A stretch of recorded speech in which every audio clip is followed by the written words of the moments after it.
There was no attempt in humor at all in what he said. And as a matter of fact, it was a lie. Now, as you pointed to, Will, since the 1960s, you have to get a license to broadcast. This isn't Netflix. This isn't cable. This is broadcast TV. And when you have broadcast TV, you have to, the airwaves are owned by the public. Why do they think that just because you have a Tonight Show that you must deal in serious issues? That's a danger. It's a real danger. Once you start that, you start to get that self-important feeling that what you say has great import. And, you know, strangely enough, you could use that show as a forum. You could sway people, and I don't think you should as an entertainer. Late-night TV has always been a place for laughs, but lately it's turned into something darker. Imagine tuning in after a long day, expecting jokes, and instead hearing a lecture that sounds more like a political rally. That's what set the stage for one of the biggest shakeups in late-night history. A network star thought his words carried more weight than they actually did. He believed he could throw punches at anyone, mislead the public, and still keep his cushy job. But here's the harsh truth. Television shows are not written into the Constitution. There is no guarantee that you get to stand in front of millions every night just because you want to. Free speech means you can say what you like without the government dragging you away in handcuffs, but it does not mean a network has to keep paying you while you do it. Joining me now to figure all this out is actor and comedian Rob Schneider. Rob, it's great to see you here today. Are you chilled? Are you in fear for the future of comedy and free speech? Well, Will, first of all, I woke up this morning to the incredible shock that apparently TV shows are not guaranteed in our Constitution. I mean, wow. So that was tough to swallow. First. This is where the story takes a sharp turn. A man who mocked others for years suddenly faced the same fire. When a host forgets that their platform belongs to the public airwaves and that their paycheck depends on advertisers, it's only a matter of time before consequences come crashing down.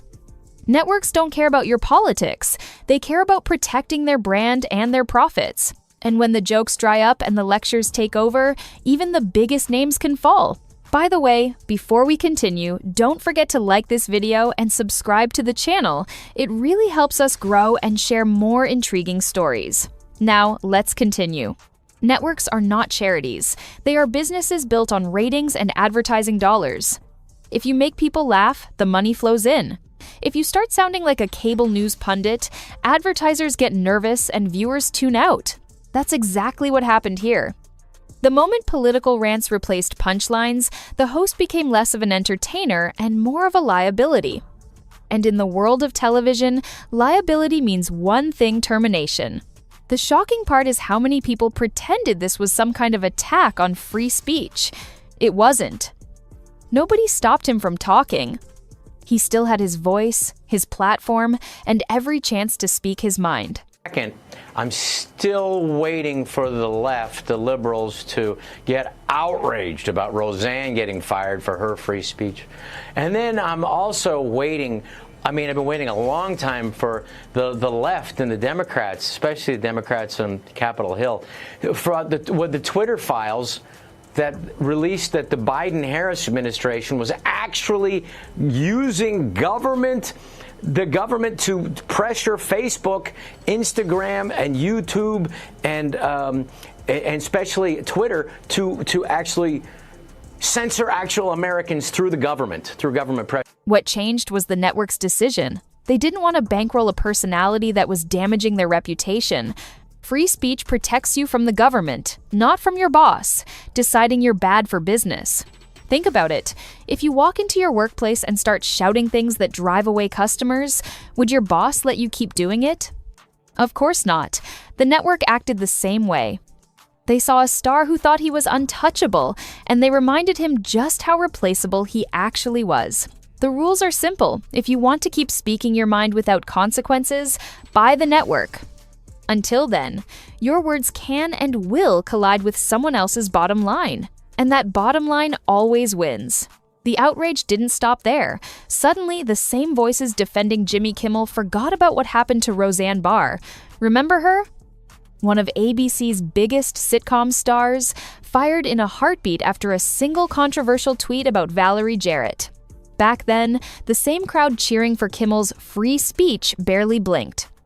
They didn't march in the streets. They didn't scream about censorship. They didn't shed a single tear. Roseanne was gone, and they were fine with it. Capitalist pressure.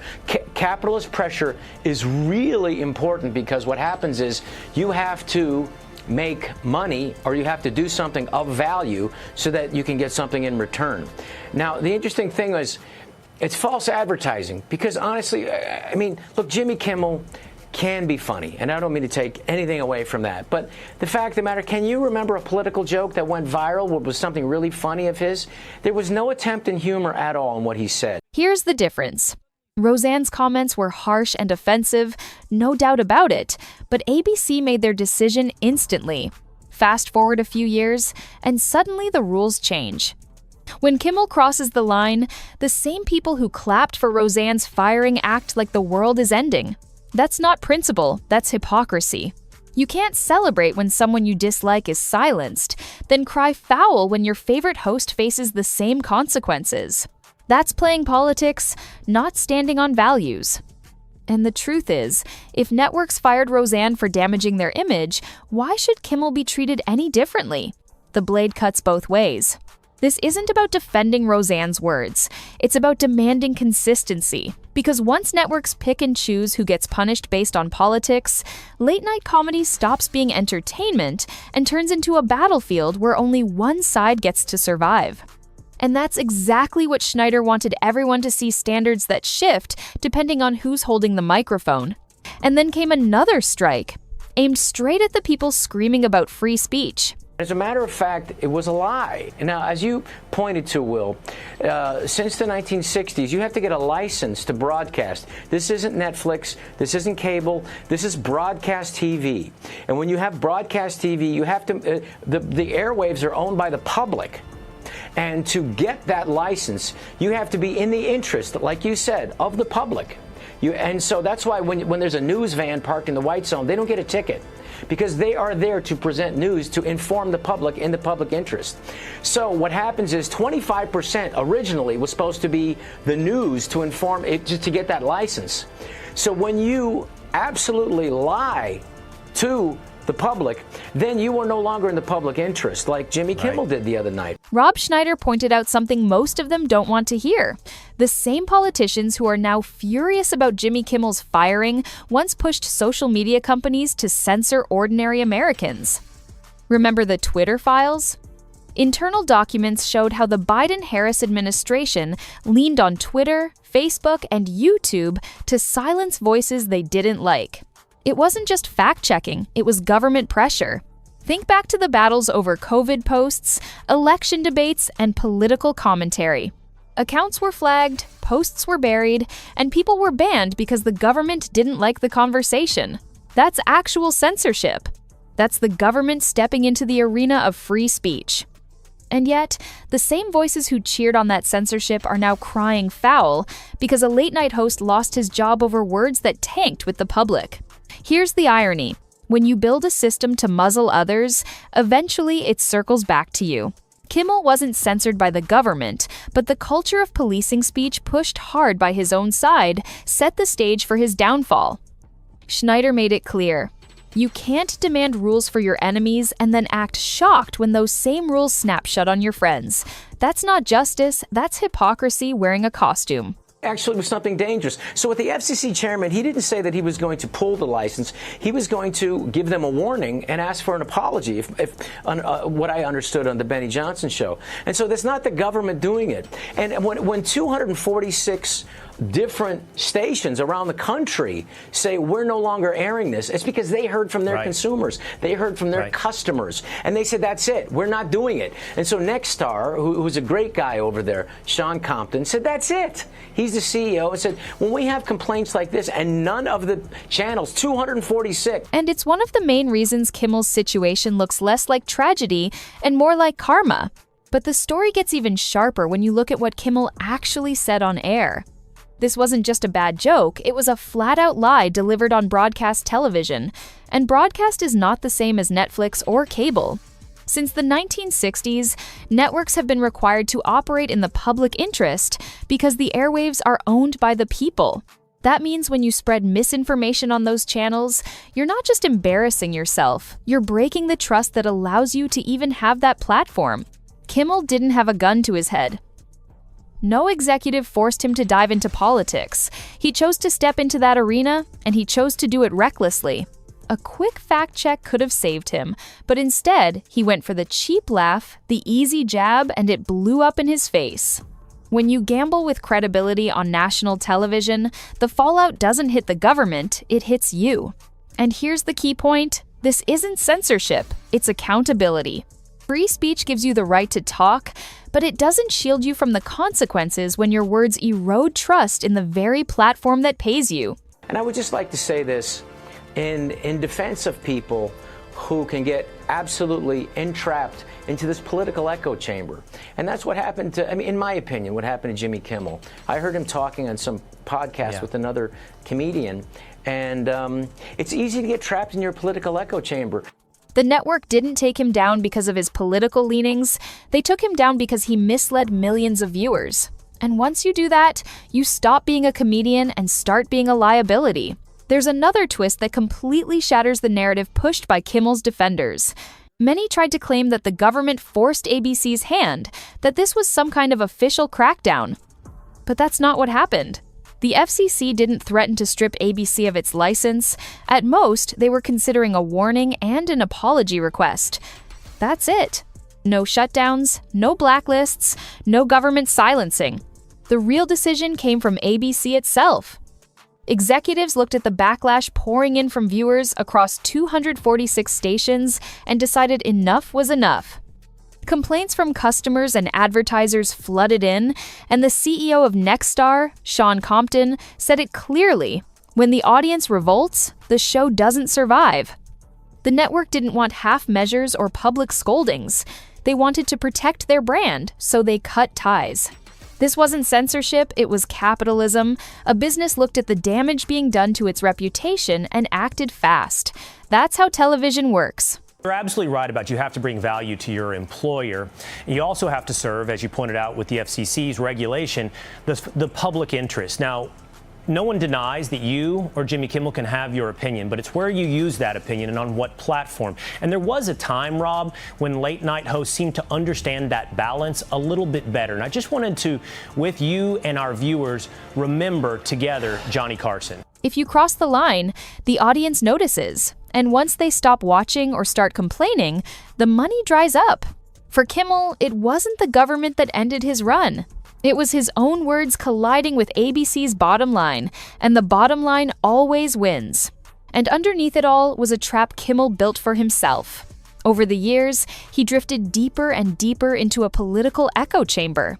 At first, it was just cheap one-liners about Trump, easy material that got quick laughs from his studio crowd. But the more he leaned on those lines, the less he sounded like a comedian, and the more he started to sound like a talking head from cable news. That shift was deadly. Instead of telling jokes that connected with everyone, he surrounded himself with voices that reinforced his bias. There was no curiosity, no balance, no attempt to understand the other side. He became a mouthpiece for one camp, shutting the door on half of his audience. And television is ruthless. When half your viewers tune out, the numbers collapse. The audience wanted comedy, not lectures. But what they got was politics, night after night, the same partisan talking points dressed up as jokes. That's when the cracks started to show. Why do they think that just because you have a Tonight Show that you must deal in serious issues? That's a danger. It's a real danger. Once you start that, you start to get that self-important feeling that what you say has great import. And you know, strangely enough, you could use that show as a forum. You could sway people, and I don't think you should. Kimmel wasn't bringing people together anymore. He was dividing them. And when you lose the magic of comedy, your job is already hanging by a thread. In the end, it wasn't a single comment that doomed him. It was years of trading humor for politics until people just stopped laughing. This is where the bigger picture comes in. Hosting a late-night show isn't just about cracking jokes in front of a live audience. When you're on broadcast television, your words ripple into millions of living rooms across the country. With that reach comes responsibility. Viewers might tune in for entertainment, but what you say can sway opinions, shape conversations, and even influence elections. That's why the FCC requires broadcasters to serve the public interest. No one is saying comedians shouldn't have opinions. Of course they can. But there's a difference between sharing a perspective and turning your stage into a campaign rally. When your monologues start sounding like political ads, you stop being an entertainer and start looking like a propagandist. And once that line is crossed, trust erodes fast. The great hosts of the past understood this balance. They could joke about politics without letting it consume the show. They could make fun of both sides and still keep everyone laughing. That's what gave them staying power. A truly great late-night host doesn't cater to just one group. They deliver laughs, insights, and entertainment that cuts across political divides. But when you start serving only one camp, you're no longer serving the public. And that was the fatal mistake. To really understand how far things have fallen, you have to look back at Johnny Carson. I agree with Johnny, 100%. Well, Johnny Carson was unique in the sense that you don't really know if he leaned left or right. Sometimes he leaned left, sometimes he leaned right, but he was there to get laughs, and he realized what people wanted to do. And I remember, like, as you know, when we were little kids climbing into our mom and daddy's bed when they let us stay up late on a Friday, and we'd watch Johnny Carson, we'd all laugh together because Johnny was there to entertain. He was the gold standard of late night. Carson could joke about anyone, sometimes leaning left, sometimes leaning right, but no one ever truly knew his politics. Why? Because it didn't matter. His only job was to entertain. People tuned in after long days to laugh, not to be lectured. Carson could slip in a political jab, but it was always light, clever, and never mean-spirited. Families could gather together, kids, parents, even grandparents, and all laugh at the same jokes. That kind of unity feels almost impossible today. Now look at the late-night landscape. Almost every show has turned into a political soapbox, obsessed with attacking one side over and over. Donald Trump became their favorite punching bag, and instead of punchlines, viewers got recycled talking points. The magic was gone. Instead of laughing, people rolled their eyes. Carson entertained America. Today's hosts divide it, and that's why late night doesn't feel fun anymore, it feels exhausting. Audiences wanted comedy, but what they got was politics night after night, until the laughter disappeared. That's the legacy Kimmel traded for cheap applause lines. The moment he stopped being a comedian and became a political soldier, he lost the very thing that kept him relevant. When you think about Johnny Carson's legacy, it's clear why so many people are disappointed with what late night has become. Carson was unpredictable. You never knew which side he might tease, and that was the fun everyone got a turn in the spotlight. Sometimes he leaned left, sometimes he leaned right, but always with the same goal, to get laughs. That balance kept his audience broad and loyal. For many, Carson was a family memory. Staying up late on a Friday night, piling into bed with your parents, and laughing together at his monologues. He brought people together, not pushed them apart. Compare that to now late-night hosts openly pick sides, hammer one political figure night after night, and alienate half the country in the process. It doesn't unite, it divides. That's the real tragedy behind Kimmel's downfall. It wasn't just about one joke or one firing, it was a spotlight on the hypocrisy, the double standards, and the decline of comedy that used to connect America. Free speech doesn't mean freedom from consequences, especially when you're on a public broadcast network. And when the outrage is selective, crying over Kimmel while staying silent when Roseanne was axed, it reveals the truth. It's never been about principles, only politics. If you enjoyed this video, don't forget to hit the like button and subscribe to this channel. Also drop your thoughts in the comments. See you on the next one.